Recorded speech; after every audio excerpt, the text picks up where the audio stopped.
हैं जी। अच्छा, question Basit limited था ना। अच्छा जी, बासित लिमिटेड के अंदर ऑप्शन 2 के अंदर यहाँ पे बात जो है वो कल कुछ कंक्लूड नहीं हो पाई थी। मैंने यहाँ पे कुछ इस तरह की बात की थी ऑप्शन 2 के अंदर। अगर आप ओपन करेंगे अपनी एंट्रीज और 31 दिसंबर X8 वाले सवाल में आएंगे,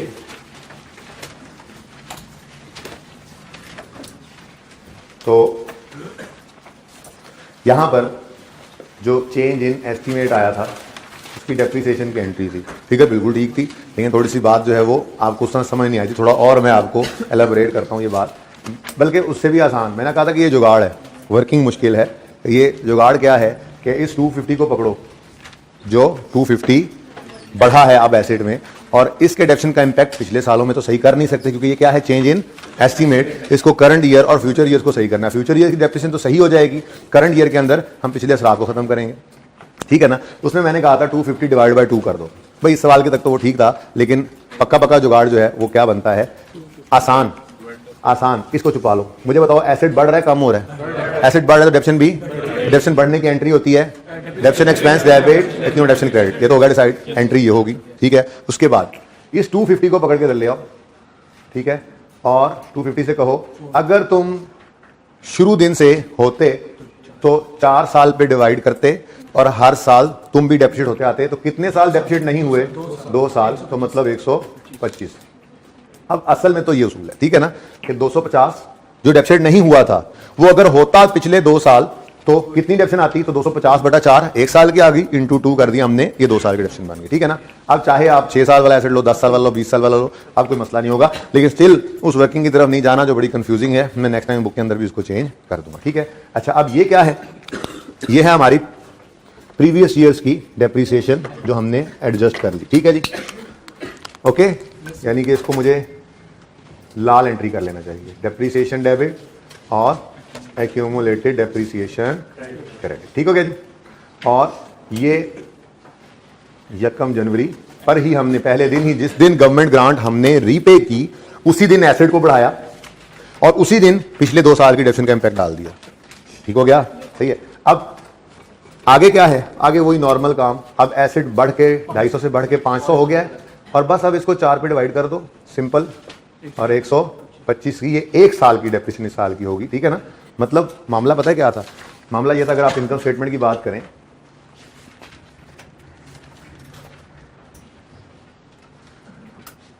तो 2 थी, ऑप्शन 1 वाली और ऑप्शन 2 वाली इनकम स्टेटमेंट।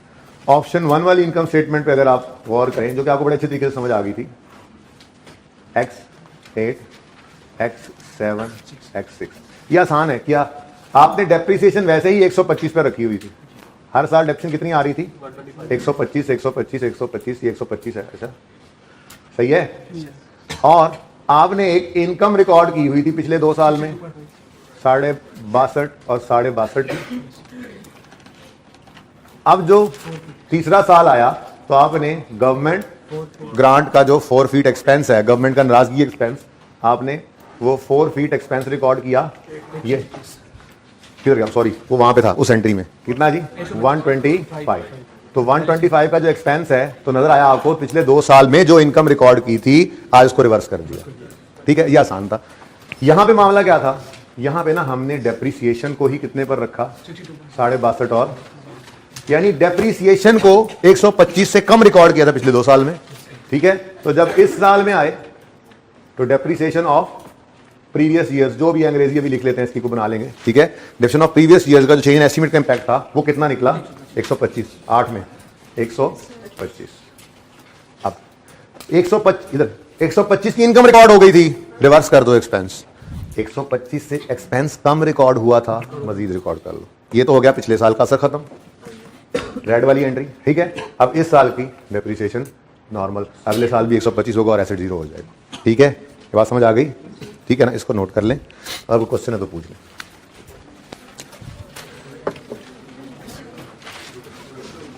ये तो नोटेड था ना। इसके अंदर सिर्फ थोड़ी सी आप ना ये करेक्शन कर लें, 250/2 कर दिया था मैंने। इस सवाल के हद तक तो ठीक था, लेकिन बच्चे ने कहा सर जुगाड़ है तो पक्का हो ना। ठीक है, तो वो जुगाड़ पक्का पक्का तो यही है कि जो उसकी ओरिजिनल जो बढ़ाया है एसेट में, जो एसेट में बढ़ा, देखो एक तो इसके अंदर जब रीपेमेंट करेंगे तो हमेशा डेप्शन में बढ़ना है। उसकी वजह ये है कि ग्रांट ने वापस होना है, और चूंकि ग्रांट ने एसेट को कम किया होता तो वो बढ़ाना पड़ेगा, इसलिए डेप्शन ने तो हमेशा बढ़ना है। वैसे हमने देख भी लिया एसेट बढ़ रहा है तो डेप्शन को भी बढ़ाना है, तो पहले एंट्री लिख लेंगे। फिर क्या करेंगे, जिस अमाउंट से एसेट को बढ़ाया है ये है वो अमाउंट जो पिछले 2 साल डेप्रिशिएट नहीं हुई। अगर होती डेप्रिशिएट तो क्या करते, डिवाइड बाय 4 करते और हर साल डेप्रिशिएट करते, ठीक है ना। अब आपने उसूल की बात क्या लिख ली यहां पर, जिसको जुगाड़ कह रहे हैं हम, ठीक है, वो क्या है, आपने जितनी अमाउंट से एसेट को बढ़ाया उसको ओरिजिनल लाइफ पे डिवाइड कर दो, और जितने साल गुजरने के बाद रीपे हो रही है ये ग्रांट उतने से मल्टीप्लाई कर दो। लिख लिया उसूल, नहीं तो लिख लो, अपने अल्फाज लिख लो ना। जिस अमाउंट से एसेट को बढ़ाया, जिस अमाउंट से एसेट को बढ़ाया उस अमाउंट को डिवाइड करो ओरिजिनल लाइफ से, उस अमाउंट को डिवाइड करो ओरिजिनल लाइफ से। 4 साल थी ना एसेट की जिंदगी। जिस अमाउंट से एसेट को बढ़ाया रीपेमेंट के वक्त, जिस अमाउंट से एसेट को बढ़ाया उस अमाउंट को डिवाइड करोगे ओरिजिनल लाइफ से और मल्टीप्लाई कर दो उतने अरसे से, और मल्टीप्लाई कर दो उतने साल से जितने साल बाद ग्रांट की रीपेमेंट, जितने साल बाद ग्रांट की रीपेमेंट हुई है।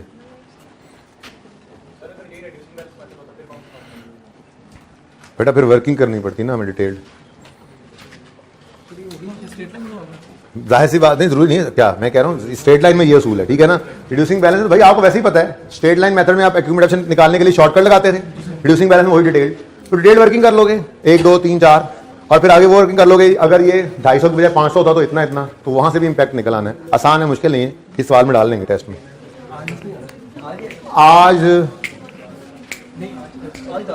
आज आइए 16 भी होगा, वो तो होता ही आपको पता है, उसमें क्या रिवैल्यूएशन आ जाएगा मिसाल के तौर पर। IAS 40 होगा, IAS 20 होगा, ये तो होंगे ही। IAS 16 ने बरकत के लिए ना, ये 5 का बांच था ना, इन सब का बाप है ये IAS 16, ये सब बच्चे हैं, ठीक है ना। क्यों IAS 16 पहले आया था, फिर उसके बाद आया 20, फिर उसके बाद आया 36, फिर उसके बाद 20 के बाद 23 आया, फिर 36 आया, फिर ये पोता है 40, ठीक है ना। तो ये अब्बा जान ने तो साथ ही होना है, इन सबके नाम के साथ अब्बा जान का नाम लग रहा है असल में, ठीक है, इसलिए मैंने छोड़ा नहीं इसको, साथ साथ है। ओके, 2 सवाल है टेस्ट में, थोड़ा सा टेस्ट जरा लेंथी हो गया, माजरत। 1 घंटे में हो जाएगा, 1 घंटे का टेस्ट है, 2 घंटे का नहीं है, 1 घंटे का टेस्ट है, ठीक है। खूब अच्छी सी ट्राई करना, 50% नंबर सब ने लेने। ओके, अच्छा जी, अब जरा 2-4 बातें हैं, सोच रहा हूं पहले ट्री बना लेते हैं जितना हमने पढ़ लिया। नॉन मॉनिटरी ग्रांट्स का ट्री बनाया था कल, समझ आ गई थी वो बात। चलो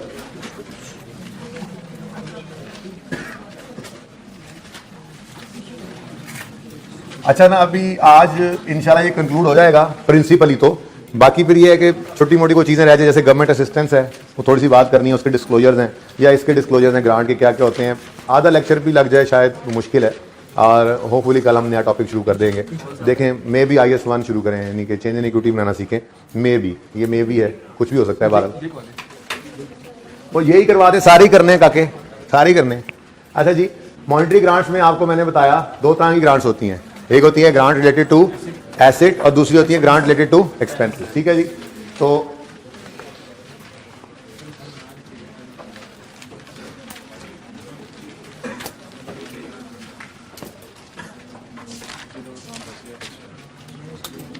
अगर आप लोग पहले देख लें नोट तो फिर भी हो जाएगा, तस्वीर से भी नोट हो सकता है, ठीक है।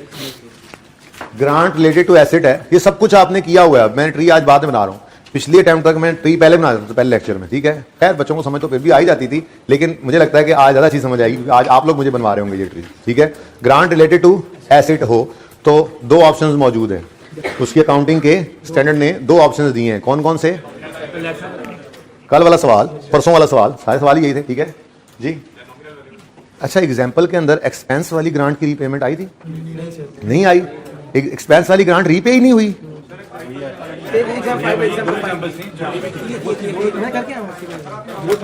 किसने एग्जाम्पल 5 और 6 की हुई है? कौन कौन है जिन्होंने नहीं की हुई है? क्लास से बाहर जाने के लिए तैयार हैं? कहता है मैंने नहीं, क्लास आने तैयार है फौरन नहीं, क्यों नहीं किया काम? काफी ज्यादा काम था। काफी ज्यादा क्या मतलब? टेस्ट में क्या आना था? टेस्ट में क्या आना था? नेगोशिएबल इंस्ट्रूमेंट आना था, IS-20 आना था ना। अल्लाह करे एक्सपेंस की रीपेमेंट हो टेस्ट में, अल्लाह करे हो। अच्छा सुनो भाई, काम किया करो यार, देखो पढ़ लो इसी बार पास कर लो। क्यों तुमने वो 6 महीने जो अल्लाह की तरफ से बच गए हैं वो लगाने हैं? तो मुझे तो यही लग रहा है आप लोगों का इरादा यही है। ग्रांट्स रिलेटेड टू एसेट्स जी। 2 ऑप्शंस थे। ऑप्शन वन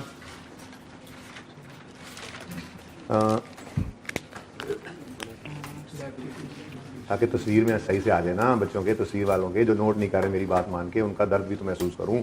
ऑप्शन 1 क्या करें जी? ग्रांट को सेप अपने अल्फाज में लिख लो भाई, ये कौन सा स्टैंडर्ड में का ट्री बनाओ, ठीक है ना। तो मैंने कल जो लिखवाया था ऊपर वही लिख लो। क्या लिखवाया था? Grant is kept separately. ये ऑप्शन लिख लो, नीचे ट्रीटमेंट लिख लेते हैं। Grant is kept separately from asset, मतलब इसका यही होना कि एसेट अलग है और ग्रांट अलग, ठीक है। अब इसके अंदर हमने क्या किया था? ग्रांट केप्ट सेपरेटली में हमने कहा था कि record grant as a deferred और अनअर्न्ड इनकम, जिसका मतलब क्या होता है? Liability when received. ये किया था ना। ये सिर्फ इसलिए लिखवा रहा हूं ताकि आप एक क्विक रिवीजन कर सकें जब आप किसी वक्त इसको रिवाइज करने लगे ना। नॉन मॉनेटरी ग्रांट्स छोटा सा टेबल सी आ गई थी, मॉनेटरी ग्रांट्स बड़ा सा टेबल आ जाएगा, ठीक है। तो स्टैंडर्ड सारा इसमें रिवाइज हो जाएगा, ठीक है ना। तो grant is kept separately from asset में क्या करो? Record grant as a deferred और अनअर्न्ड इनकम, यानी लायबिलिटी, एडवांस भी कह सकते हो, एडवांस इनकम, ठीक है ना। व्हेन रिसीव्ड, और अगला काम क्या किया था? एमर्टाइज किया था ग्रांट को on the same basis as the asset is depreciated, ठीक है। तो ट्रांसफर, जरा आसान वाला लफ्ज लिख देना, transfer the deferred grant to profit and loss account as income. इस लंबी सारी कहानी का शॉर्ट नाम क्या है? एमर्टाइज कर दे। ग्रांट यानी लायबिलिटी को प्रॉफिट एंड लॉस में एज एन इनकम ट्रांसफर करना, ट्रांसफर द डेफर्ड ग्रांट यानी liability to profit and loss as income. इस सारी लंबी कहानी का मतलब शॉर्ट नाम क्या है? एमर्टाइज कर लो, ठीक है ना। Transfer the deferred grant to profit and loss as income, यानी एमर्टाइज करो इसको on the same basis as the related asset. लिखने ज्यादा बेहतर है, as the related asset is depreciated, ठीक है। हाँ, आज के टेस्ट के अंदर ध्यान रखना कि जो ग्रांट जिस एसेट से रिलेट कर रही हो उसी के हिसाब से उसको, ठीक है। अच्छा जी, depreciated. Lovely test, today test is such a lovely test. नहीं भाई, हाँ रात को ही बनाया मैंने, कहीं से उठा के चीजें लिख दी वहां पे। अच्छा ओके, आगे बढ़ें। ये खत्म, कहानी खत्म, बस क्या किया था? ये किया था ना। अब इसके साथ आप एग्जाम्पल 1 कर दें। एग्जाम्पल 1 हमारी थी ना, ठीक है, लेकिन अब तो बहुत सारे सवाल कर लिए। कौन कौन सी? एग्जाम्पल 1 एक क्लास वाली थी, वो उसके बाद एग्जाम्पल 2 शायद बुक वाली थी, तो बहुत कुछ हो गया। अब इस तरह से करने की जरूरत नहीं है, बस ठीक है, ये ट्री बन गया हमारा। ओके, ऑप्शन 2 क्या है जी? हाँ जी, grant is deducted from asset. हाँ, grant is deducted from related asset. जो एसेट जिसकी मद में वो ग्रांट आई है, ठीक है, उसमें से माइनस कर दो। ये तो आसान है, आज वाले सवाल में ऐसा थोड़ी अलग रखनी पड़ेगी। ओके, हो सकता है करंट नॉन करंट देख लेना, ठीक है, ध्यान से। अच्छा,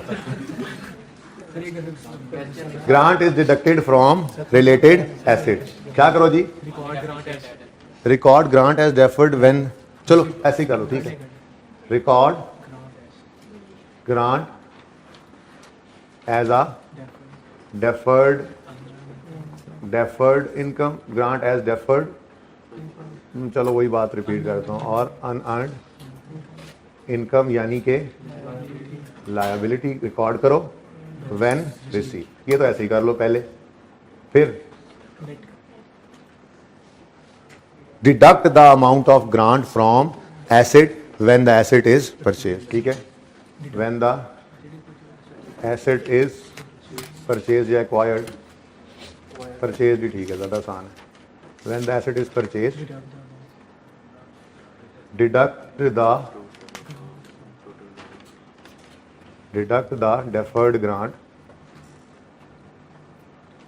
वो जो लायबिलिटी थी, फ्रॉम एसेट। ठीक है जी, और डेप्रिशिएट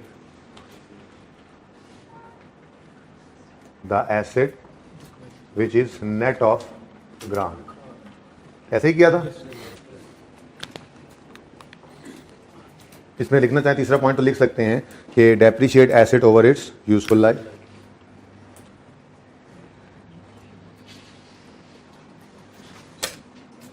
ये वैसे पहले लिखना चाहिए था, ये पॉइंट इधर आता और फिर नीचे लिखते transfer the deferred income on the same basis. ठीक है, तो लिखना चाहें तो आप भी ऊपर लिख सकते। सही है, समझ गए बात?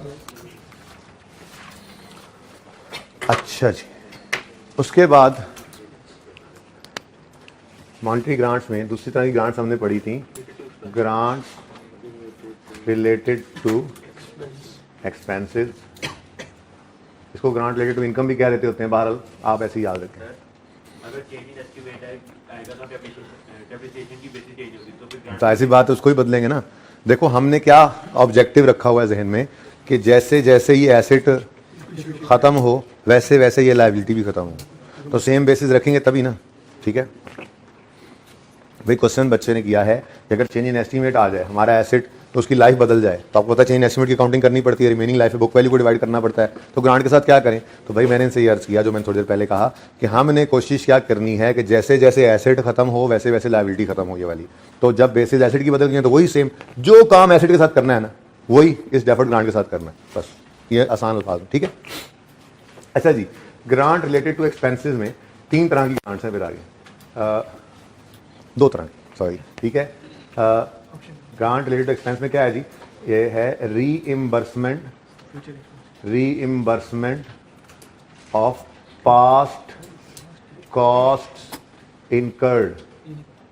ये हमने किया नहीं है क्योंकि इतनी आसान बात है कि ये किसी सवाल के अंदर आई नहीं। इनकर्ड पास्ट कॉस्ट जो इनकर हो चुकी हैं उनकी रीइंबर्समेंट कर दे गवर्नमेंट। गवर्नमेंट को पता चला कि हमने पिछले साल 10 फैक्ट्रियों को स्मोक फिल्टर दे दिए थे फ्री। अच्छा वाह, स्मोक के लिए कितने अच्छे हैं आप, ये पकड़े, उसकी बाद में हमारी तरफ से भी कुछ इमदाद ले लें।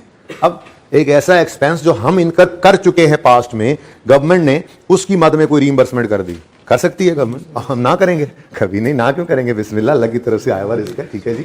तो हम क्या करेंगे, जैसे ही ये रिसीव होगी उसी वक्त उसको क्या करेंगे, इनकम में डाल देंगे, ठीक है जी। तो reimbursement of past cost incurred की ट्रीटमेंट क्या है?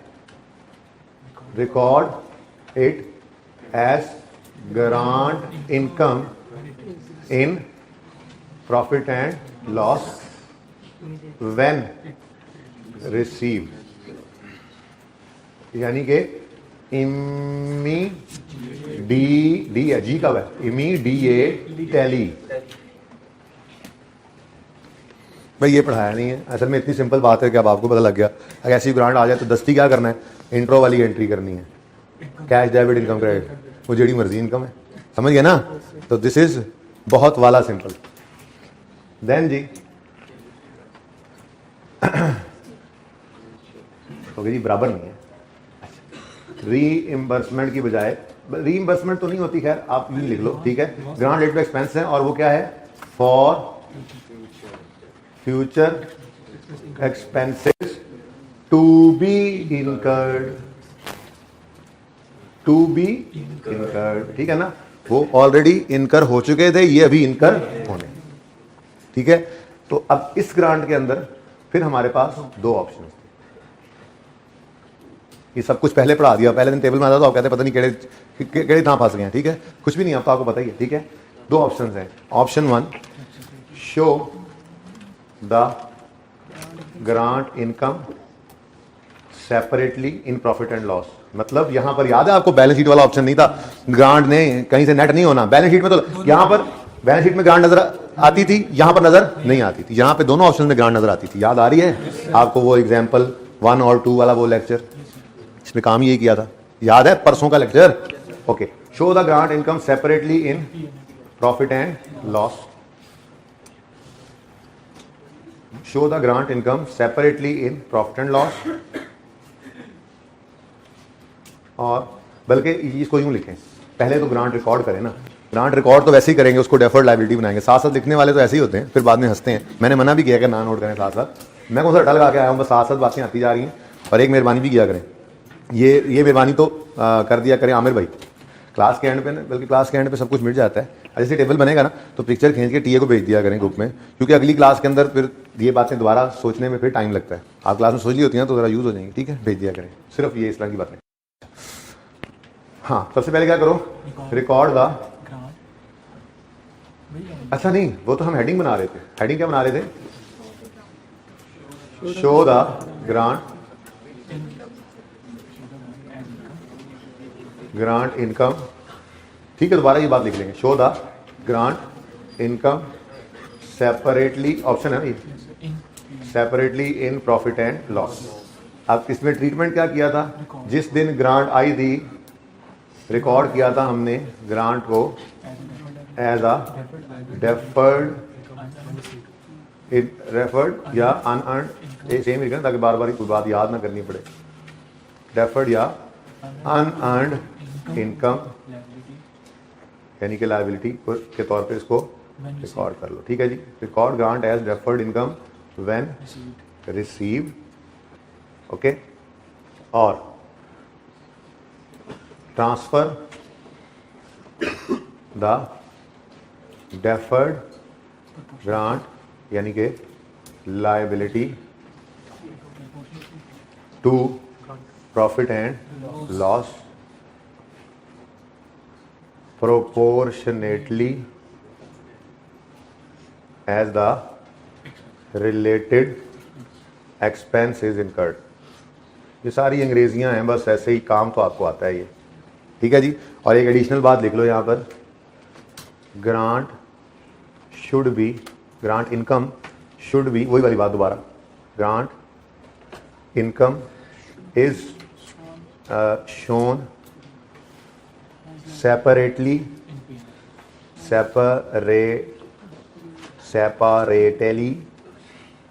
show, grant income is shown separately in profit and loss, ठीक है जी। ठहर जाओ, grant income is shown separately from related expense, from related expense, बल्कि ये फिर कंफ्यूज करेगा आगे from, सही है। grant income is shown separately in profit and loss account, बस ठीक है ना।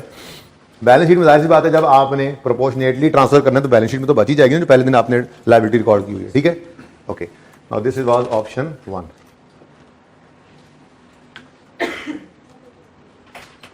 अब फिर हंसो वो बच्चे जो जिन्होंने ऑप्शन 1 की जगह नहीं छोड़ी थी यहाँ पे लिखने की, ठीक है, ओके। कि सारे वही हंस रहे हैं, फिर कुछ साथ वाले पे भी हंस रहे होंगे, ऑप्शन 2 साथ वाले कह रहे होंगे होर ना मन क्या भी रियासी उस्ताद लगाए थे। अच्छा जी, जी मैं वैसे ही यहाँ तक रोक रहा हूँ भाई, ये खुली जगह थी, चलो अब तो जो होना था हो गया जी। शो नहीं करनी ग्रांट, तो शो लिखना भी सही नहीं है, बल्कि आप यूं करें, deduct the grant income from related expense. क्या करो जी,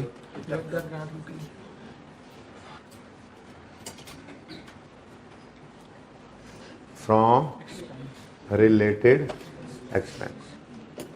अब देखो इंपॉर्टेंट बात क्या है, ये पहली लाइन बिल्कुल सेम होगी,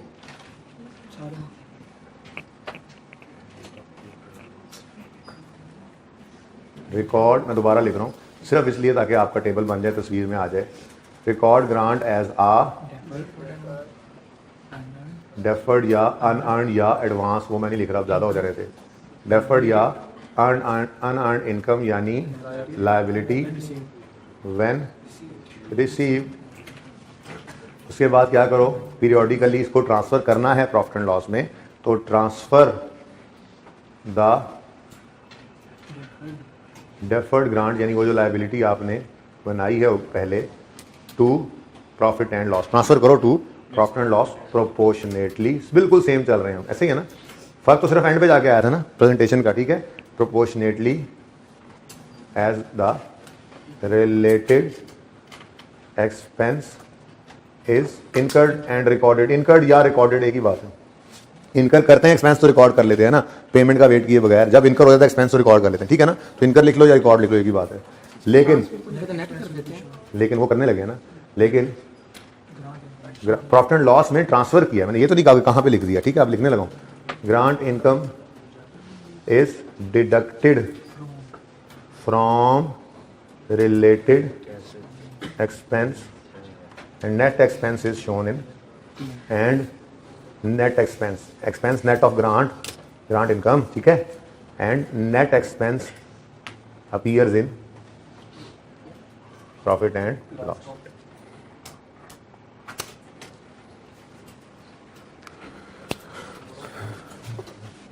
Now you can take pictures. अच्छी बड़ी जगह पड़ी थी, चलो बहरहाल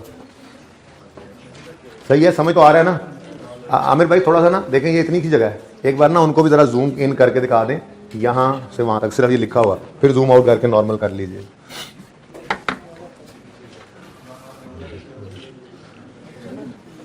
भाई टीए को मेरी बुक, एक बड़ी सी बुक थी, कहाँ गई?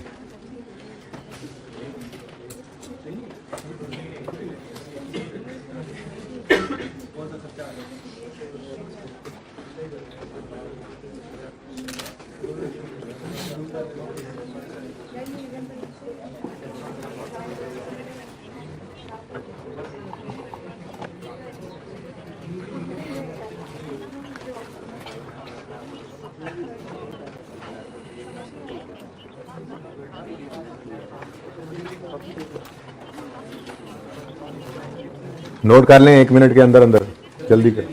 हाँ, जो नोट करने वाले हैं वो भी तो कर रहे हैं ना।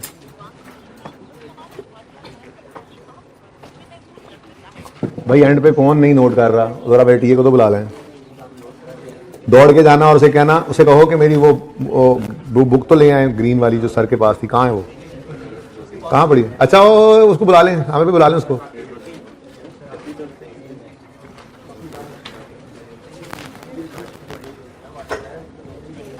ला दो यार कोई बच्चा इधर।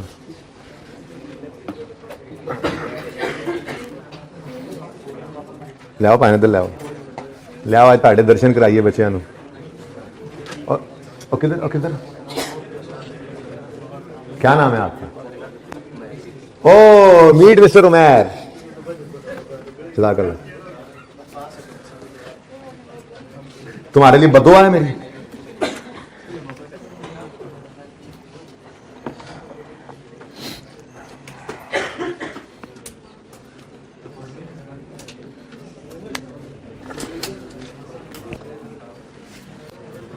यहाँ पे एक एग्जाम्पल लिखनी है सिर्फ, सोल्यूशन उधर ही करूंगा, सोल्यूशन उधर ही होगा। बस यार ये बुक पूछनी थी, वो बच्चे ने बाद में बताया है। वैसे भी मुझे नजर ना आओ थोड़ी देर, वो तस्वीर भी खींचनी होती है। अच्छा भेज दिए, चलिए नोट करने वाले करें। मैं जरा यहाँ पे एग्जाम्पल लिख रहा हूँ, पहले वहीं पे लिख देता हूँ। ICAP की किताब में नहीं एग्जाम्पल, एक छोटी सी एग्जाम्पल लिख लेते हैं फॉर गिवेबल लोन्स की। भाई ये एग्जाम्पल मैं लिख रहा हूँ, इसको भी नोट करना है। विकास बैठ जाओ, बैठ जाओ इधर ही।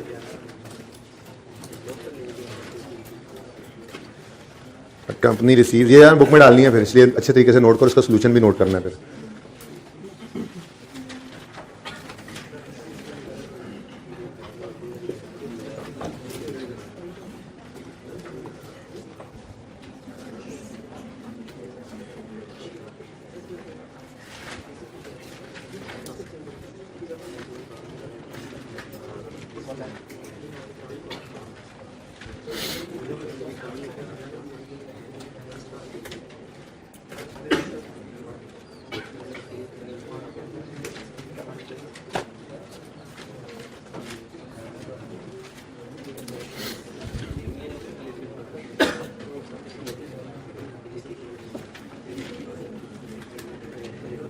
इधर वाले बच्चों के आगे तो नहीं आ गया।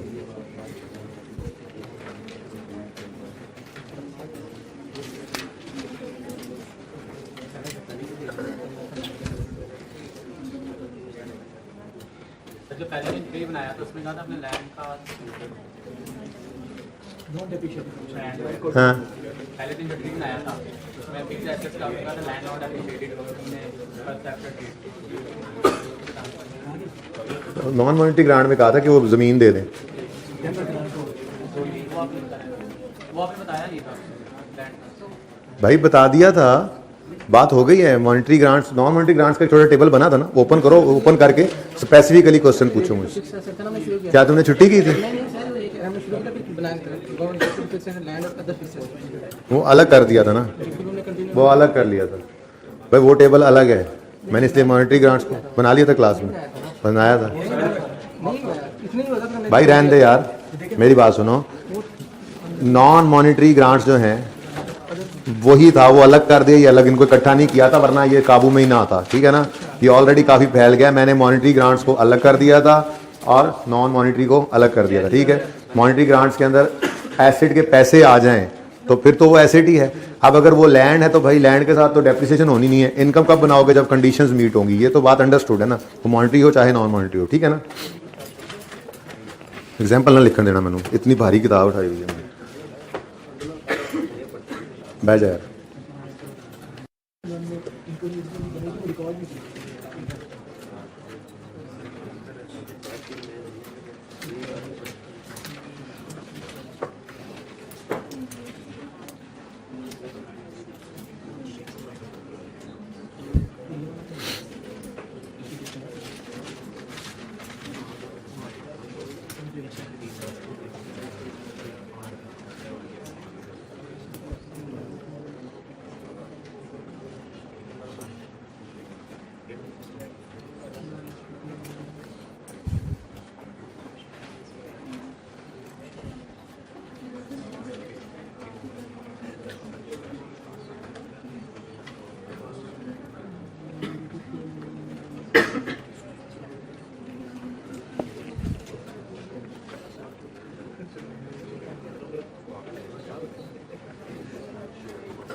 सेक्शन 10 कल ही तो पढ़ा कल आज पढ़ा सेक्शन 24 26 कल भी वही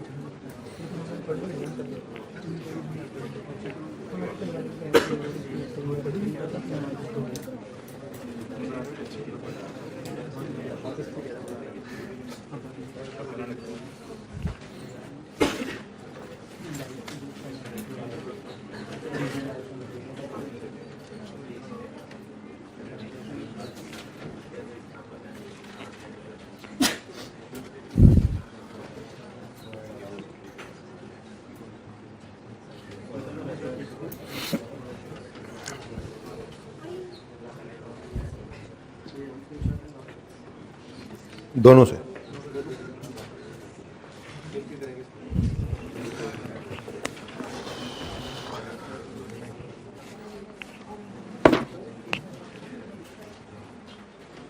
अच्छा जी, एक चीज होती है जी फॉरगिवेबल लोन। क्या चीज जी? Forgivable loan. फॉरगिवेबल लोन का मतलब ये होता है कि गवर्नमेंट कोई लोन दे देती है और फिर कहती है अगर आपने सर्टन कंडीशंस मीट कर ली तो आपको हम लोन माफ़ कर देंगे। सारा भी माफ़ हो सकता है, कुछ भी माफ़ हो सकता है, ठीक है। अब जब लोन माफ़ हो गया, वेव हो जाना, लोन वेव ऑफ कर दिया गवर्नमेंट ने, फॉरगिव कर दिया, माफ़ कर दिया, तो ये फ़ायदा है या नुकसान है? फ़ायदा है ना। तो ये ग्रांट की मद में बात आती है नहीं आती? ठीक है, फाइनेंशियल फ़ायदा हो रहा है। 100 रुपये का लोन लेते हैं, लाख रुपये का लोन दिया है गवर्नमेंट ने, और गवर्नमेंट ने कहा, हमारी example, company receives a cash loan of 1 lakh on यकम जनवरी X1 from government on following conditions. 40% of the loan is forgivable. हाँ, आपको 40% लोन माफ कर देंगे from the date on which certain conditions are met. उन्होंने लगाई कंडीशंस, ठीक है जी। और इंटरेस्ट जो है वो 10% लेंगे, जो कि मार्केट रेट है। जो क्या है? Market rate. ठीक हो गया जी।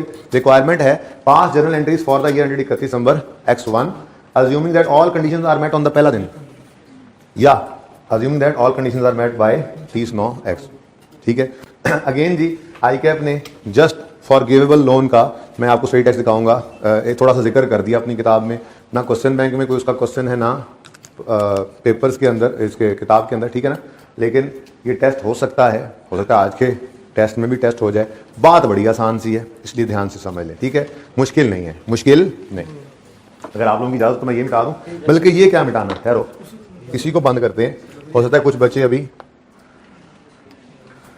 नोट करने वाले ना, कुछ बच्चे नोट कर रहे हैं, देख रहा हूँ 8-10 बच्चे ऐसे हैं जो नोट करने पे बजिद हैं, तो अच्छी बात है, उनके लिए मैंने ये छोड़ दिया है। फिलहाल आप सब इधर तवज्जो करें, आप इसका सोल्यूशन कर लेते हैं। बहुत आसान कॉन्सेप्ट है। सिर्फ मसला ये होता है चीज़ की भी ना हो, वहाँ को जल पहाड़ हो जल वाली बात हो जाती है। फॉरगिवेबल लोन, ठीक है जी, फॉरगिवेबल लोन। तो ये एग्जाम्पल किसकी है जी, फॉरगिवेबल लोन। ई को थोड़ा सा सर उड़ा दें, फॉरगिवेबल लोन, ठीक है जी। गवर्नमेंट ने को लोन माफ़ कर दिया तो भाई ये फ़ायदा ही है, गवर्नमेंट ने फ़ायदा ही दिया है, ग्रांट ही दी है, ठीक है। वकास ही नोट कर लिए बच्चे, ये एग्जाम्पल, ठीक है, लेनी है पिक। हाँ, इसको फिर टाइप करके भी मुझे देना है, ठीक है, विद सोल्यूशन, ओके। अच्छा, सोल्यूशन भी देख लो, उसकी पिक ले लेना, बस आपने टाइप करना होगा। सोल्यूशन करते हैं जी इसका। सोल्यूशन में फिलहाल ए, ऑप्शन ए, ठीक है। क्या मतलब, जिस दिन ये लोन आया गवर्नमेंट ने कहा कुछ शराइत में पूरी कर दो, मैं 40% लोन माफ। हमने फटाफट पहले दिन ही सारी शराइत पूरी कर दी, हमने कर ली पूरी कर ली। उन्होंने कहा ले लो फिर माफ़ी। अब वो पहले तो 1 जनवरी को, अच्छा अलग अलग एंट्री भी हो सकती है, इकट्ठी भी हो सकती है, अलग अलग ही कर लो, ठीक है। 1 जनवरी X1 पर गवर्नमेंट ने लोन दिया, तो cash debit loan from government है, चलो लोन लिख लेते, लोन फ्रॉम गवर्नमेंट कितने से जी, 100 से, चलो ठीक है। पॉइंट आ गए तो मैंने लॉक कर देना इसको आगे। अच्छा, उसके बाद कोई बात नहीं, ये भी सही है, वो भी सही है, ओके। उसके बाद जी इसी दिन हमने क्या किया, इसी दिन हमने सारी शराइत पूरी कर दी, ठीक है जी। तो 40% लोन जो है वो माफ हो गया। तो लोन फ्रॉम गवर्नमेंट डेबिट और डेफर्ड ग्रांट, सारी की जो माफी थी आज मिल गई सारी। अब ये 40% लोन का यानी 40 रुपए हमने नहीं देने, माफी मिल गई हमें, तो हमें इनकम हो गई है। शराइत कौन सी पूरी करनी है, जो करनी थी वो कर दी है, इसलिए किसी वक्त का अब इंतजार करने की जरूरत नहीं है। आहिस्ता आहिस्ता लोन वापस जाएगा, तो आहिस्ता, क्या मतलब आहिस्ता आहिस्ता, उन्होंने कहा था ये शर्तें पूरी करो तुम्हें माफ, हमने शर्तें पूरी कर दी, माफी। अब ये 40 हमने कभी भी नहीं देना, ये फायदा आज ही सारे का सारा इनकम बना लो। तो लोन फ्रॉम गवर्नमेंट डेबिट और ग्रांट इनकम, बिल्कुल गवर्नमेंट ग्रांट इनकम, तो ग्रांट इनकम क्रेडिट। ज्यादा ग्रांट्स आ जाए ना तो फिर वो नंबरिंग कर लिया करो या कोई निशानी रख लिया करो ताकि मिक्स ना हुआ करें, ठीक है ना। 2-3 ग्रांट्स जैसे एग्जांपल 1 और 2 मैंने आपको याद होगा, ABC कंपनी एक ही कंपनी थी और उसकी 2 ग्रांट्स थी, तो फिर मुझे वो लिखना पड़ा था नंबर 1 नंबर 2, ऐसे कोई निशानी लगा दिया करो, एक्सपेंस वाली एसेट वाली कुछ भी ऐसे लिख लिया करो, ओके। खुला पर्चा खुला लगे करो। टेस्ट के अंदर प्राइस वाले देते हैं ना शीट, घर तो नहीं ना लाते, हाँ, तो खुला सवाल किया करो। ICAP ने भी शीट देती है, तो ऐसे तो कोई जरूरत नहीं ज्यादा तांग कर रही, ठीक है। तांग तो समझ आती है, तोंग क्या होता है। अच्छा जी, ग्रांट इनकम इधर देखो, 100 इंटू 40% माफ हो गया, कितना 40। अब इसी दिन है ना, तो कंबाइन एंट्री भी कर सकते थे हम, कैश डेबिट करते 100 से, ग्रांट इनकम क्रेडिट करते 40 से, और लोन क्रेडिट कर लेते 60 से। लोन तो 60 पे ही रह गया ना जो पेएबल है, ठीक है। अच्छा, अब लोन कब रीपे होना है ये नहीं बताया गया सवाल में, तो बस ठीक है, फिर हो सकता है 10 साल बाद एक ही बार पे करना हो, 5 हमें इससे क्या नहीं, लोन की रीपेमेंट नहीं है, ठीक है ना। जिंदगी आसान है, बोरिंग कॉस्ट आपने पढ़ी है, बीच में किस्त आ जाती है ना तो इंटरेस्ट को 2 बार कैलकुलेट करना पड़ता है, ओके, लेकिन जिंदगी सुकून में। अब जनाब 31 दिसंबर X1 आएगा और जाहिर है इंटरेस्ट पे करना है, एनुअली पेएबल है ना, तो इंटरेस्ट एक्सपेंस डेबिट, और इंटरेस्ट पेएबल भी कह सकते हो, कैश भी कह सकते हो। असल में आप ये ना समझना 10% पेएबल एनुअली का मतलब कि हर साल के एंड पे पेएबल होगा, ये मैंने आपको बताया कि ये गवर्नमेंट के साथ एग्रीमेंट हुआ हुआ है, ठीक है ना। अब सवाल खामोश है कि ये 31 दिसंबर X1 की शाम को पे हो गया या पे होना है, तो पे कर देते हैं, ऐसे ना हो आप कंफ्यूज हो, इसको पेएबल समझ रहे हो, पर्चे में कहीं ना गलती करें, ठीक है। सवाल एक्सप्रेसली यूं कह देता payable annually on 1 January of each year, तो फिर 1 जनवरी 2 पर पे होता, यहां पर पेएबल आया था। लेकिन मैं फिलहाल अज्यूम कर रहा हूं जितना सिंपल हो सके, कैश क्रेडिट, कैश कौन है क्रेडिट। अब इंटरेस्ट एक्सपेंस निकालने की बारी आ रही है। इधर देखो 100 का लोन है, 100 का तो लोन है ही नहीं, पूरा साल ही पहले दिन से ही कितना आउटस्टैंडिंग है, तो बोरिंग कॉस्ट ने हेल्प किया आके वहां पे जो रिवीजन की थी इनटू 10%, और तो इस बट्टे बुट्टे लगाने, बट्टे बुट्टे को नहीं लगाने। ठीक हो गया? बट्टे तो समझ आती है सर, बुट्टे क्या होते हैं? अच्छा जी, ऑप्शन बी, यकम जनवरी X1 गवर्नमेंट ने लोन दिया, cash debit, loan from government credit 100 से, और अज्यूम क्या करो, assume pass penalty for year ended 31 दिसंबर X1, assuming that all conditions are met by 30/9/X1, 30/9 तक कंडीशंस मीट नहीं की, तो तब तक ये फॉरगिवेबल नहीं बना। ठीक है, किस दिन बना? तो ये देखो, यकम जनवरी को तो ये एंट्री नहीं कर रहे, तो यहां पर तो फिर कंबाइन हो ही नहीं सकती थी एंट्री, इसलिए मैंने यहां पे ये अलग कर दी। ठीक है, तो 31/9 अब्दुल्ला की बात मान, सॉरी अब्दुल्ला की बात मानते हुए, अब्दुल्ला का नाम आया ना, 30 से 31 हो गया, 30/9/X1। जाहिर है इमयार खान से पढ़ने आया, ये इमयार खान से है, मैं रेंजर खान गया हूँ। हाँ हाँ, पाकिस्तान के एनजी फिरीदा भाई जी। तो लोन फ्रॉम गवर्नमेंट डेबिट 40 से, और ग्रांट इनकम क्रेडिट 40 से। ठीक है जी, मार्कर ने कहा मेरे लो जवाब जे, हमने कहा कोई बात नहीं। और 31 दिसंबर X1 पर इंटरेस्ट एक्सपेंस डेबिट और कैश क्रेडिट करने के लिए थोड़ा सा ध्यान करो। 100, इसको ना इधर नहीं, जगह कम है, इधर देखो, अब उधर इंटरेस्ट लिखा है, इधर इंट लिखा है, लो भाई अब ठीक है, लेकिन वर्किंग इधर कर लो नीचे, ये देखो, इधर देखो, 100 आउटस्टैंडिंग रहा 9/12, समझे? यूं समझो कि फिर 40 की किस्त पे हो गई, ऐसे समझ लो ना, जब पे नहीं करना समझो आउटफ्लो बच जाना, इनकम है ना, ठीक है, तो आउटफ्लो नहीं हुआ, लेकिन लोन का बैलेंस कम हो गया ना। आसानी के लिए समझ लो 100 का लोन था, 30 सितंबर पे 40 रीपे कर दिया, तो अब बाकी 3 महीने में कितना आउटस्टैंडिंग रह जाएगा? तो बाकी इनटू, भाई ये बात कितने बच्चों को समझ नहीं आती, मैं फिर समझाऊं, दोबारा देखें। लोन अज्यूम करें कि ये वाला अरेंजमेंट नहीं है, आज मार्कर यार जानदार नहीं है, वो जानदार है, वो किसी और के, नेक्स्ट क्लास तक कर देना काइंडली, है शाहियां भर देना। अज्यूम करें ये फॉरगिवेबल लोन नहीं है, हमने एक लोन लिया 100 रुपए का, ठीक है जी, और उसकी पहली किस्त 40 रुपए की पे कर दी इधर, ठीक है। अब ये 100 कितने महीने आउटस्टैंडिंग रहा? 9 महीने। इंटरेस्ट तो एनुअल होता है ना, खामोश at the rate of 10%, payable annually को छोड़ो, 10% का मतलब है 10% एनुअल रेट है, अनलेस के सवाल खुद कह दे क्वार्टरली या मंथली या सेमी एनुअली है, ठीक है ना। तो साल का इंटरेस्ट निकाला हमने, 9/12 क्यों कर दिया? 100 तो सिर्फ 9 महीने आउटस्टैंडिंग रहा, फिर ये 40 समझो ऐसे पे हो गया, फॉर एग्जाम्पल पे हो गया, फॉरगिव नहीं हुआ, माफ नहीं हुआ, पे हो गया, भाई एक तरह से पे ही हो गया ना, ठीक है। अब अगले 3 महीने क्या आउटस्टैंडिंग रहेगा? 60, तो ये 60 का 3 महीने का इंटरेस्ट आ गया हमारा इधर, समझे बात? और कोई और किसी को ना समझाइए तो फिर पूछ लो तीसरी बार। चले आगे बताओ। हाँ, बच्चा खुश हो गया आज फिर, ओके ठीक हो गया जी, सही है। Now this is the accounting of forgivable loan. क्या है जी? Forgivable loan. नोट कर लें, हेडिंग बनाएं फॉरगिवेबल लोन की, ये एग्जांपल नोट करें और ये सॉल्यूशन नोट करें।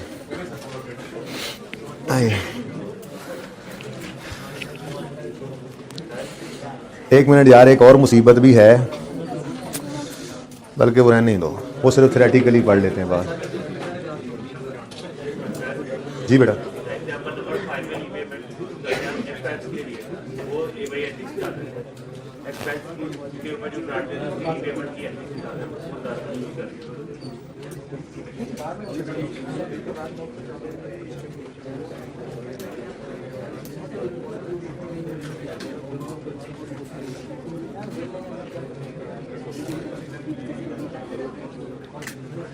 अच्छा फिर फॉरगिवेबल लोन मॉनिटरी ग्रांट हुआ या नॉन मॉनिटरी?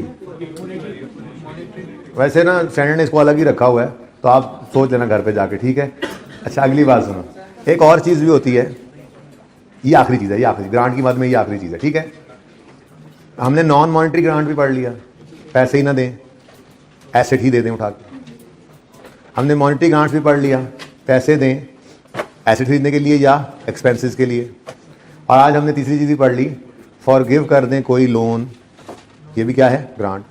अच्छा, अब एक चीज़ है जिसको मैं माजरत के साथ, एग्जाम्पल तो मौजूद है मेरे पास, मैं करवाने के लिए तैयार भी हूँ, लेकिन वो IFRS 9 की तरफ बात चली जाएगी, फाइनेंशियल इंस्ट्रूमेंट्स की तरफ, ठीक है ना। इसलिए सिर्फ ज़बानी सुन लो।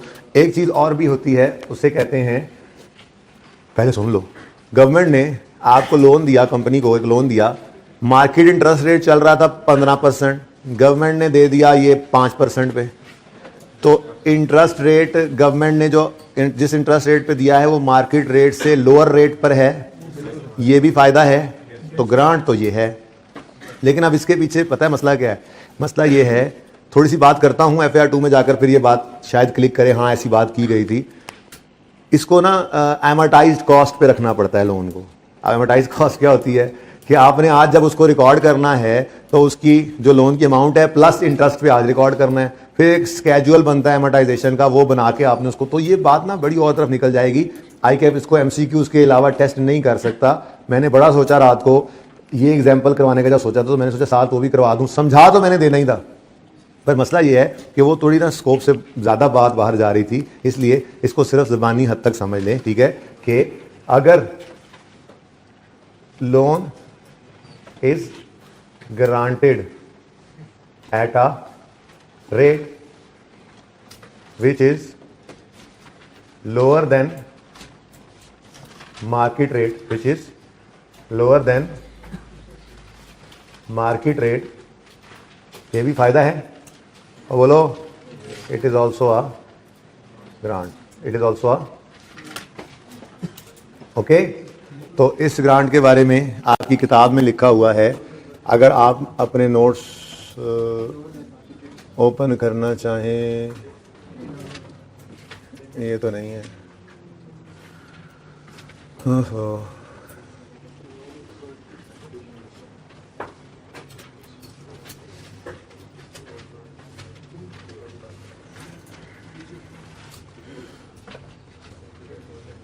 अच्छा जी, अपने ना अपनी बुक के एंड पे अगर आप तशरीफ लाएं ना, नोट्स के एंड पे, नोट्स के, अपने चैप्टर के नोट्स के, मैं पेज बताने की कोशिश करता हूँ। माइक नहीं चल रहा, अब चल रहा है।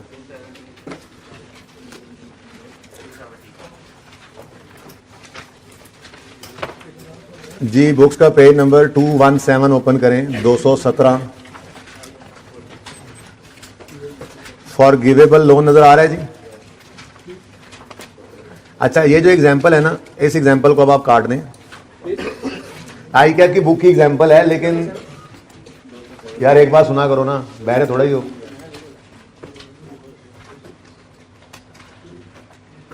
मैं आगे बात कर रहा हूँ, पीछे डंगियां दे। 217 नंबर सफा। अच्छा हाँ, ये जो एग्जाम्पल 7 लिखी हुई है ना बेटा, इसको मैं फिर एक बार पढ़ लेता हूँ, लेकिन अब मुझे इतनी पसंद नहीं आ रही वैसे। ABC pharma received cash from government for research as per term of loan, cash receive from government waived dependently able develop. अच्छा, इसके अंदर ना इसको काट दें, ठीक है। इससे ज़्यादा बेहतर एग्जाम्पल आप इसकी जगह पे लिख लें, काट कर लिखें क्लास एग्जाम्पल।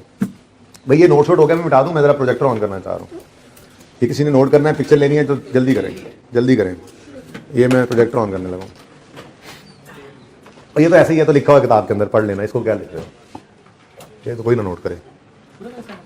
नहीं नहीं, बस ये साइड चाहिए। सिर्फ ये एंट्री पिक्चर ले ले, मैंने सिर्फ ये मिटाना है, मुझे प्रोजेक्टर चाहिए बस।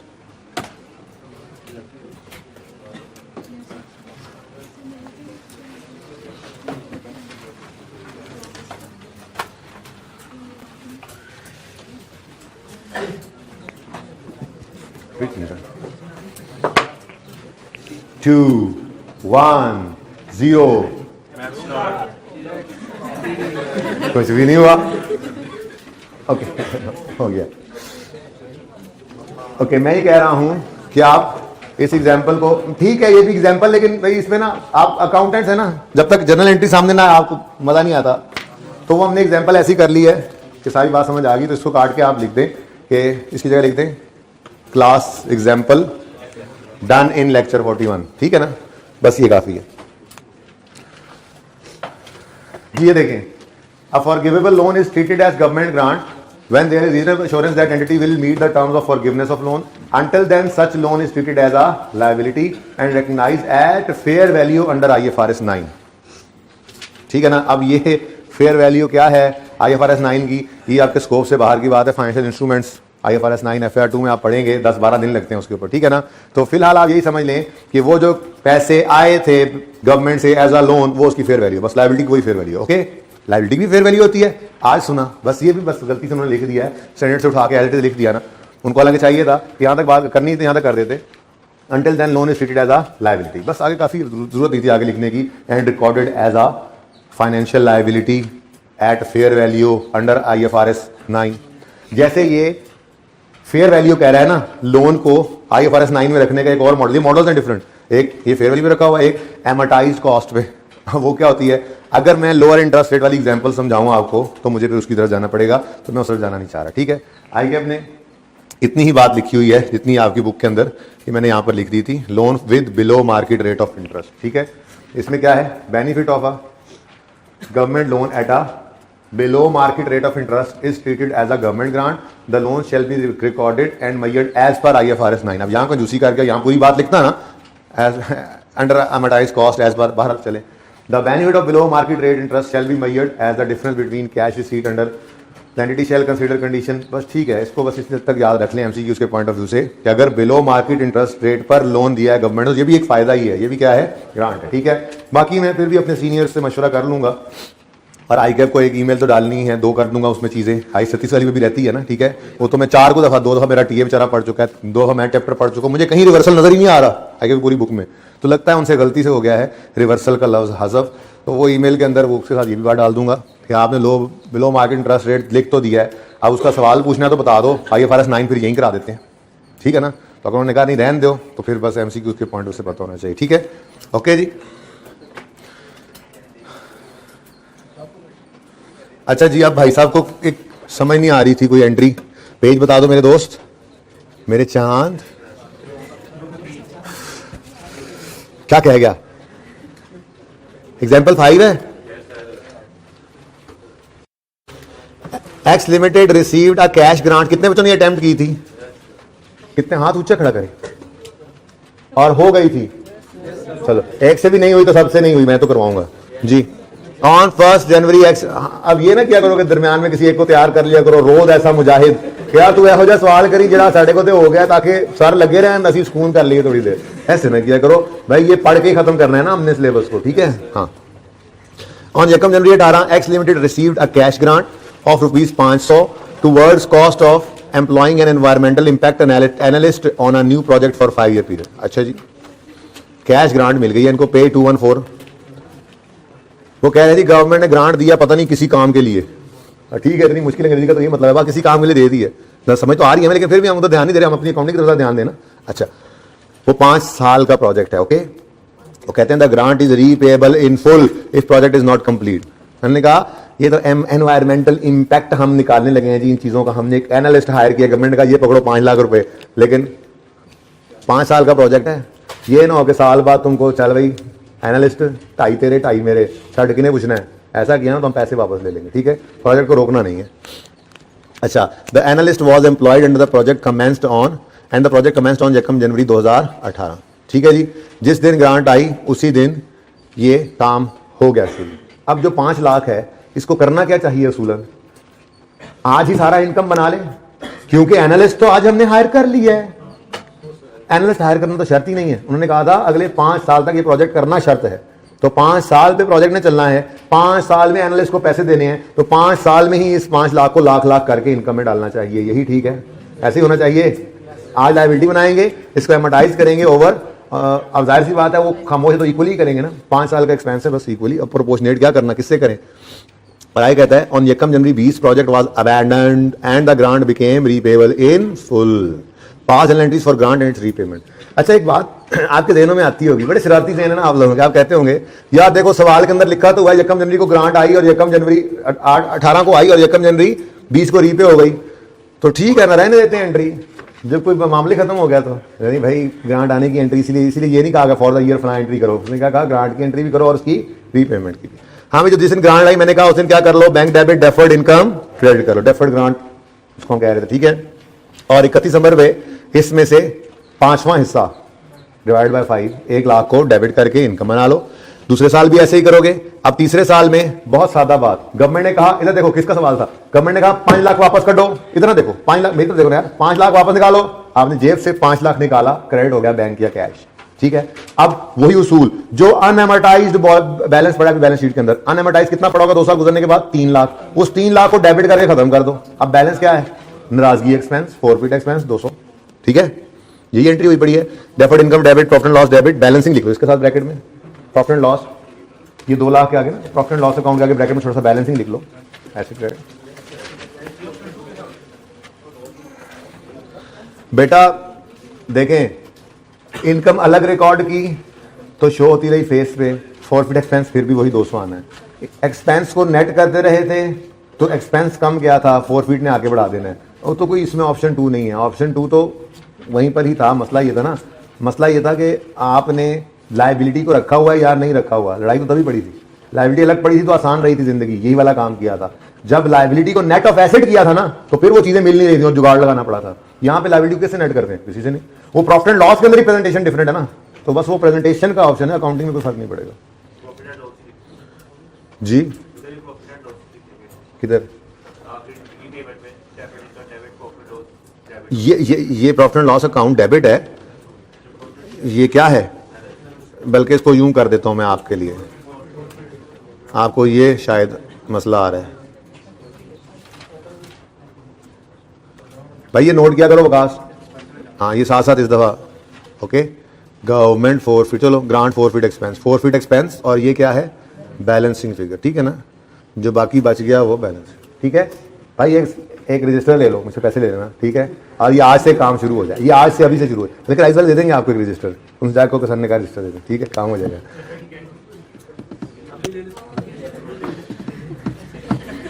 मैंने पैसे देने हैं उसको, तुम लोगों के पैसे भी मैं भरूंगा, भर लो, दे लो यार, मैं भर लूंगा, क्या हो गया, बच्चे हो तुम लोग, कोई बात नहीं, कोई बात नहीं। अच्छा जी, और भाई और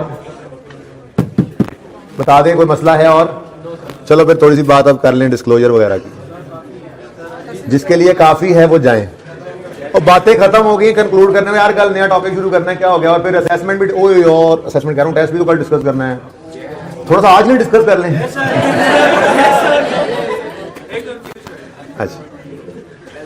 अच्छा जी, होमवर्क के अंदर जरा बताएं मुझे, प्रैक्टिस क्वेश्चन 2 और 3 क्या कौन कौन से दिए थे, 3 रहता है। हाँ जी, प्रैक्टिस सेट 1 हो गया था, 2 हो गया, 4 मैंने करवा दिया, 3 का नाम बताओ। पोटैटो, आलू लिमिटेड वाला सवाल आपने करना है। क्वेश्चन बैंक में एक ही सवाल है, क्वेश्चन बैंक में एक ही सवाल है, वो कर लिया था। अच्छा वो अभी ना करें, मेरा तो मशवरा ये है, मशवरा के पास पेपर में 2 सवाल हैं, पास पेपर के 3 हो गए, दिखाइए जरा। सवाल का लेवल देख रहा हूं जरा, भूल गया मुझे, बोरिंग कॉस्ट, चुप कर जाओ, चुप कर जाओ। और तीसरा सवाल है, कोई पार्ट है वो, ऐसे डरा दिया मुझे लिखने से। हाँ भाई सुन लो, क्वेश्चन 1 भी ऐसे ही छोटा सा क्वेश्चन है, क्वेश्चन 2 जरा ऐसे अच्छे लेवल का है, ठीक है ना। इसमें जो है ना वो एंट्रियां शेंट्रियां करनी है आपने, तो अब आपका लेवल अप हो गया ना। इंडस फार्मा लिमिटेड, ठीक है जी। अब ये पता है क्या है, सुन लेना यार, डिस्कशन है क्वेश्चन 1 में, टोटल 4 नंबर का सवाल है, ये 5-6 मिनट का। फिर ये 8 नंबर का जो सवाल है, इसके ऊपर 15 से 20 मिनट, इससे ज्यादा नहीं लगेंगे। पोटैटो वाले सवाल में 15 मिनट से ज्यादा लगाने ही नहीं है, ठीक है जी। और पास पेपर 3 क्या है, और वो 6 नंबर का भाई एक छोटा सा पार्ट है, और उसमें वो क्या कह रहा है, क्या कर दो, you have noted the following, और इसकी रिक्वायरमेंट नहीं लिखी हुई। ओह माय गॉड,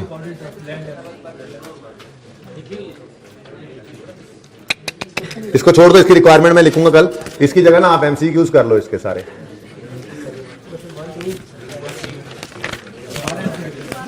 बस एमसीक्यू 1 से 12, ठीक है जी। चलो अब आओ पढ़ते हैं डिस्क्लोजर्स। ये होमवर्क भाई मुझे भेज देना अगली क्लास के लिए। तो अटैच हो करके आना, कल खा के ना आ जाना। पोटैटो हो गया सर, पोटैटो का काम हो गया है। मैं समझू पोटैटो सवाल का काम हो गया, आप कह रहे हो नहीं एक पोटैटो हमने चिप्स बना के उसका। अच्छा जी देखिए इधर प्लीज, गवर्नमेंट ग्रांट में पहले गवर्नमेंट की डेफिनेशन लिखी गई है, इसको पढ़ लेना। ये ना हो कभी सवाल के अंदर लिखा हो लोकल बॉडी, आपको ये तो गवर्नमेंट होती नहीं है, ऐसी तरह इस डेफिनेशन को टिक करो, ये रीड करना है आपने, ठीक है। अच्छा रीडिंग एक बार सारी कर लेना, आज पूरी ना भी हो ये होमवर्क करने की वजह से, तो आधी तो हो ही जाएगी, ठीक है, लेकिन एक नजर इसको देखना है। अच्छा इसके साथ साथ एक चीज आपने सॉफ्ट में भी डाउनलोड की हुई है, पता है ना आपको, वो है ये, ठीक है ना। देखो नॉन मॉनेटरी ग्रांट हमने किया ना आज, यहां पे सिर्फ कल किया था सॉरी, ठीक है, तो उस वक्त दिखाया था। उसके ऊपर below market rate of interest पे बस इतनी सी अंग्रेजी लिखी हुई है, ये यहीं से मैंने उठाकर बुक में लिखा था, लेकिन हम फॉरगिवेबल लोन की अच्छी एग्जांपल कर चुके हैं, ठीक है ना। गवर्नमेंट असिस्टेंस रहता है, ये थोड़ी सी बात अभी कर लेते हैं, अगर टाइम बना तो पहले डिस्क्लोजर कर ली। कहने का मतलब ये है कि आपको जब चैप्टर खत्म हुआ करे ना, इंश्योर किया करें 2 जगहों से, ICAP की स्टडी टेक्स्ट को ओपन किया करें, एक लफ्ज उसका पढ़ा करें, ये एक्सरसाइज साथ के साथ कर लिया करें, कुछ भी नहीं होता। एक लफ्ज पढ़ने का मतलब ये थोड़ी होता है आपने यहां पर देखा फॉरगिवेबल लोन्स और आपने 1-2 लाइनें ऐसे तेजी से गुजारी, हाँ यार ये हमने पढ़ा था, ठीक हो गया, ठीक है। फिर आपने देखा बिलो मार्केट इंटरेस्ट रेट, हाँ यार ये बात हो गई थी। नॉन मॉनेटरी ग्रांट्स, हाँ जी ये बात जहन में आ जाती है कि यार हमने काम किया हुआ है, कोई ऐसी चीज निकल आए तो पेंडिंग कॉन्सेप्ट वाले सफे पे लिखकर अगले दिन आके मुझे बतानी है, ताकि कोई चीज रह जाए तो साल के साथ होती जाए, ठीक है ना। इस चेक के बाद आप एक नजर डाला करेंगे सिलेबस पे, जो आपने दूसरी चीज डाउनलोड करके रखी हुई है ICAP की, उसके ऊपर नजर डाल के आपने देखना है, ये काम आपने करना है, ठीक है ना। ये अल्लाह इनको पास कर दे, जो ये बच्चे ये वाला काम करें रोज, हर चैप्टर के एंड पे अल्लाह तूने पास कर दे, तो करोगे ना ये सारे। अच्छा जी, तो पास होने वाले बच्चे हर टॉपिक के एंड पे ये काम लाजमी करेंगे, ठीक है। फिर तो सिलेबस में देख लिया तो तसल्ली हो जाती है कि यार जो कुछ कहा गया है ना वो हमने किया हुआ। अब ये हमारी अपनी कमी है कि हमें समझ ना आए पर्चे में, या हम चौक कर जाए, तो एक कॉन्फिडेंस मिलता है बंदे को कि नहीं यार हमारे काबू में इंशाल्लाह सिचुएशन, हम कर लेंगे डील। मुश्किल भी आएगी तो हमें पता है कि पड़ी हुई बात में से कोई मुश्किल बात आ गई है ना, तो फाइट पुट अप करोगे, ठीक है ना। ओके चले, डिस्क्लोजर्स की तरफ आते हैं।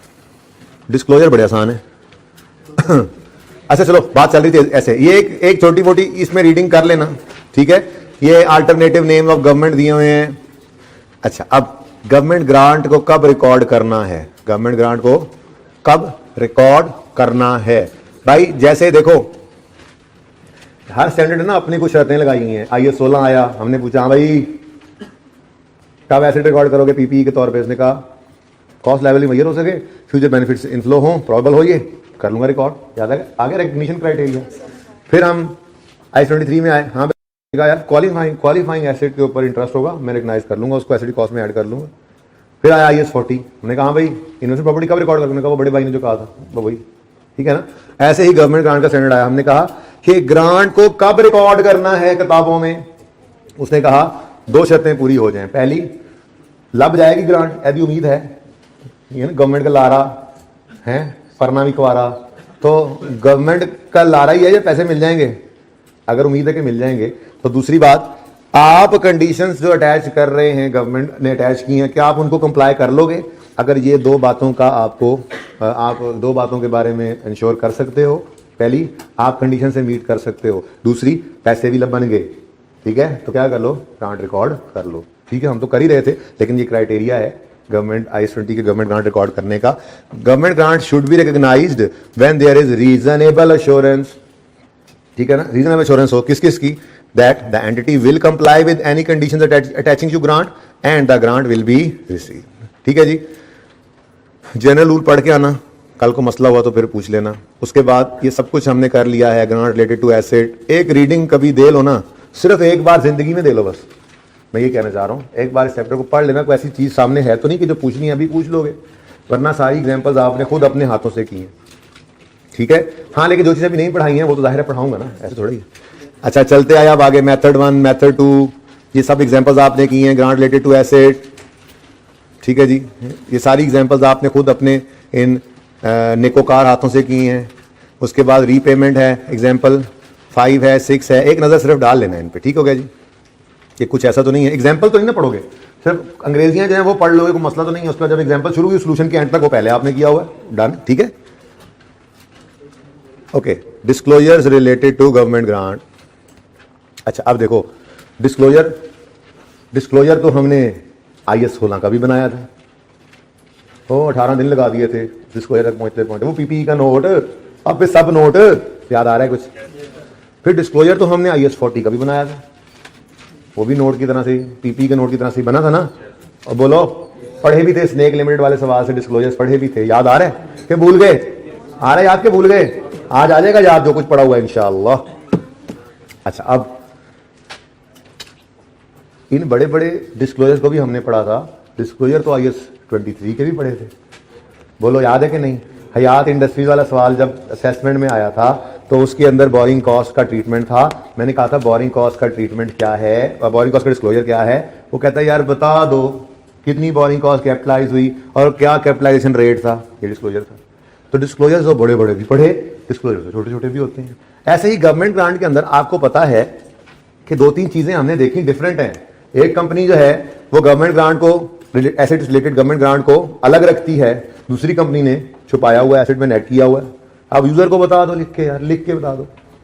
फिर कोई कंडीशंस गवर्नमेंट ने अटैच की हुई हैं ग्रांट के साथ कि ये ग्रांट के साथ तुमने, ये ग्रांट तुम्हें तब मिलेगी जब तुम ये शर्त पूरी करोगे, और हम वो शर्तें पूरी कर रहे हैं, लिख के बता दो यार। ऐसे 2-4 मोटी मोटी बातें ग्रांट के बारे में बतानी है। डिस्क्लोजर और कुछ नहीं है इसका, इसके नोट्स में और इसका नोट कोई नहीं है, इसके एक्सट्रैक्ट ही थे जो बना डाले। इनकम स्टेटमेंट की प्रेजेंटेशन, बैलेंस शीट की प्रेजेंटेशन, असल तो यही था। बहरहाल अंग्रेजी में लिख के यूजर को बताना तो पड़ेगा ना भैया। देखो ना 100 किस्म के तरीके आपने पढ़ लिए अभी तक, ठीक है? तो कौन से तरीके वाली अकाउंटिंग कर रहे हो यार, यूजर को बता दो, ठीक है ना? जैसे एसिड गायब है, यूजर क्या पता, एसिड ग्रांट गायब है, एसिड में नेट हुई है, तो यूजर को बातों का पता होना चाहिए। तो क्या क्या बता दो, स्टैंडर्ड हमसे रिक्वायर करता है, जागते हुए सुने। IS 20 require. जैसे ही थ्योरी की थोड़ी सी बात, हालांकि मैं थ्योरी इतनी कम, मेरी कोशिश ये होती है कि थ्योरी भी सवालों में कर लें, पहले सवाल हो फिर थ्योरी हो। फिर भी जब थ्योरी शुरू करता हूं ना, IS 20 requires following disclosures in notes of financial statements. Number 1, accounting policy, ठीक है जी, accounting policy adopted including method of presentation. वो जो मैं कह रहा था कि अगर एसेट रिलेटेड ग्रांट है तो आपने अलग रखा है या नेट किया एसेट से।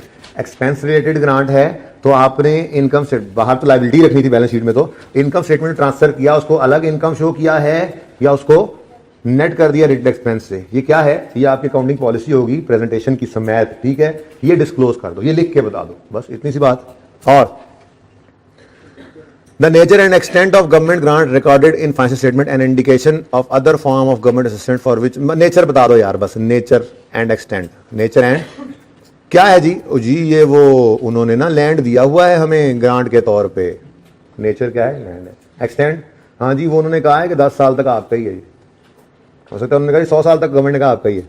तो नेचर एंड एक्सटेंट बता दो, गवर्नमेंट ग्रांट क्या चीज़ है, उसकी नेचर क्या है, उसका एक्सटेंट क्या है। प्लांट दिया हुआ है, उन्होंने पैसे दिए, उन्होंने लोन दिया हुआ, उन्होंने जैसे ये एग्जाम्पल की ये डिस्क्लोजर में लिख के बता दो। लोन है, इस पर इंटरेस्ट रेट 10% है, और अभी यहाँ पे सवाल में था, इन एग्जाम्पल में आगे लिख दो कि ये रीपेबल है फला फला डेट पे, ठीक है?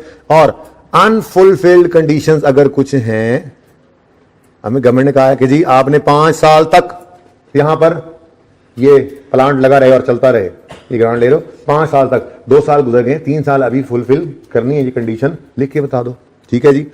और कोई कंटिजेंसीज हैं अदर, मतलब कोई और खतरात हैं, देखें ना जी, मिसाल के तौर पे गवर्नमेंट ने कहा जी 5 साल तक आपने यहाँ पे काम करना है, लेकिन जी हमें खतरा है कि ये फलां फलां मामला हो सकता है, अभी हुआ नहीं, ऐसा हो सकता है, इसको कहते हैं कंटिजेंसी, ठीक है ना? कंटिजेंसी को खतरा नहीं मंडला रहा यार, ऐसे ही बस अंग्रेजियाँ हैं पेपर के अंदर, ये न्यूमेरिकली तो बात क्या आनी है, थ्योरेटिकली ही आ सकती है। तो फिर मोटी मोटी 3 बातें ही निकली। पहली, अकाउंटिंग पॉलिसी बताओ including presentation in financial statements. दूसरी, नेचर और एक्सटेंट बता दो ग्रांट का। और तीसरी, कोई कंटिजेंसी है या अनफुलफिल्ड कंडीशन है तो ये बता दो। अल्लाह खैर सल्ला, ठीक है? समझ गए बात? अगली बात है गवर्नमेंट असिस्टेंस। अच्छा, गवर्नमेंट असिस्टेंस इतनी आसान है कि मैं आपको क्या बताऊं। सुनो इधर, सुनो सुनो सुनो सुनो सुनो सुनो सुनो गवर्नमेंट ने आपसे कहा क्या काम करते हो आप? आपने कहा जी हम माइनिंग के बिजनेस में हैं, हम कान कुनी करते हैं, हम ये सॉल्ट रेंज में क्योड़ा, रुकला, वर्षा इस साइड पे हमारी कानें हैं और हम वहाँ से नमक निकालते हैं। अच्छा, उन्होंने कहा ऐसा करते हैं, आप नमक निकाल रहे हो सही नहीं निकाल रहे, एक्सपोर्ट होते प्रॉब्लम होती है, हम कुछ एक्सपर्ट्स भेजेंगे, वो आपको गाइड कर देंगे। क्या करेंगे?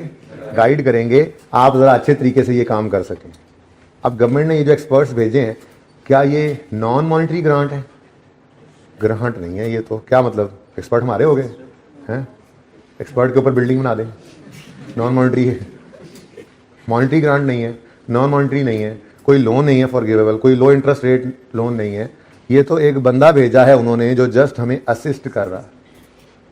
इसी तरह की और भी चीज़ें हैं। मिसाल के तौर पे गवर्नमेंट ने कहा कि जी आप जो है वो फलां मुल्क को एक्सपोर्ट करना चाहते हैं, ठीक है, हम जो है वो आपको इसमें सपोर्ट कर रहे हैं। कोई फाइनेंशियल सपोर्ट नहीं कर रहे, बस वैसे ही गाइडेंस दे रहे हैं, हम बंदे भेज रहे हैं, वो आपको गाइड कर देंगे, टेक्निकल सपोर्ट दे दें, ठीक है।